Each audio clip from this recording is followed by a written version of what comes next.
We can use Photoshop Remove tool to clean up your renderings. To get started, go to the toolbar and look for the Healing Brush tool. If you click and hold its icon, you will see a few more tools.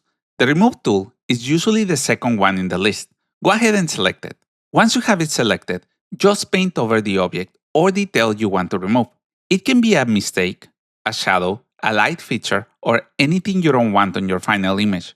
If your brush is too big or too small, you can adjust it using the size slider at the top of the screen, or just use the square brackets on your keyboard to quickly make it bigger or smaller. After a few seconds, Photoshop is going to process it and we can see the object is gone. Super clean and fast. Now, let's take a quick look at the options bar at the top. We have a drop-down menu to quickly select distractions like cables or people. And also, you will find a mode drop-down. I recommend leaving it on auto. This uses Photoshop built-in AI to figure out the best way to clean up your rendering. You will also see two more checkboxes.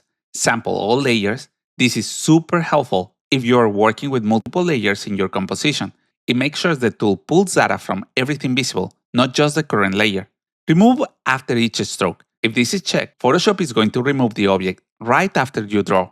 But if you uncheck it, you can select multiple areas before removing them all at once. This is great when you want to preview or fine-tune your selection.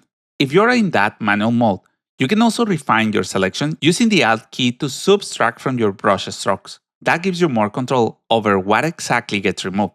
Once you're happy with your selection, just click the checkmark button to process everything. And that's it! The Remove tool is a quick and powerful way to clean up your renderings. No need to jump back into your 3D software just for a tiny fix. Hope you enjoyed the video. Don't forget to click the like and subscribe button. If you have any questions, let me know in the comment section below. And thank you for watching.